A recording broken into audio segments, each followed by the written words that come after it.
Okay, now we're going to deal with another situation where, again, a larger opponent has me on my back.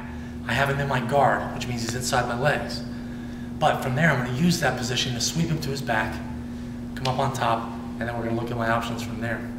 So Chris is in my guard. And a very useful kind of fundamental sweep that we use with the guard is the scissor sweep.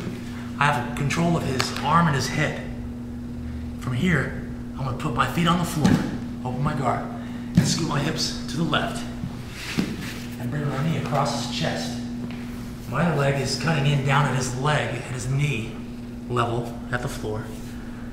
I hold on to his head and his arm. I pull him on top of me as I scissor my legs over, and he falls. As he falls, I follow him up. I come up to the mount. From here, I broaden my base, keep my hips down. He's going to try to get out of there.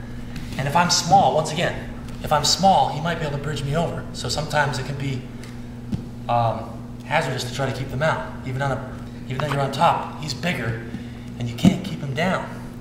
So I mean, you can hit from here, but also, if he starts to roll you, you post your arm out there, but he's so big. So instead of trying to keep them out, what you do is you bail out. You put your hands on the floor, and bail out to the side with your knee on his stomach, and from here it gives you more room to hit. And if he turns over, you can follow him over to his back or to post him out.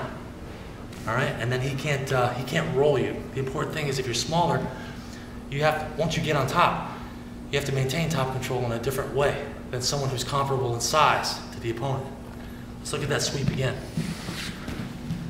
And again, just a basic scissor sweep, very effective against people because they don't expect it. They don't see that you're about to unbalance them by cutting at the leg, cutting across the chest. So here I overhook the arm, hold his head, feet to the mat, hips out to the side, and my knee comes across his chest. Don't put it too low, because he can bottom out on that. Yeah, see, my legs are useless now. So I keep this right here, I pull him on top of me, and then I cut my leg in as this one cuts across. My legs scissor. And I follow him up. I don't just let him fall.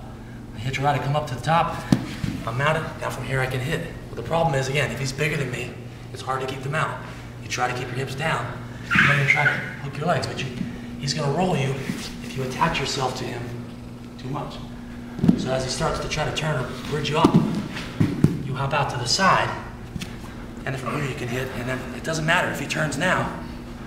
If he turns into you, you can still hit, or you can get up. If he turns away, he exposes his back, turns over. See, I end up on top either way. He's exposing his back, and I can attack him, and I can choke him. Now from here, if he raises his hips, my feet go in. We commonly call them the hooks. And I can continue my finish. So look at the guard and look at sweeps as your way, if you're smaller, as your way to get a larger opponent off of you. And then from there, you have options to stand up, go back to your feet, run, to fight from the top. But at the same time, if you attach yourself to them and you're on top, they're going to roll you right over. So you want to think about following them from there in order to stay on top.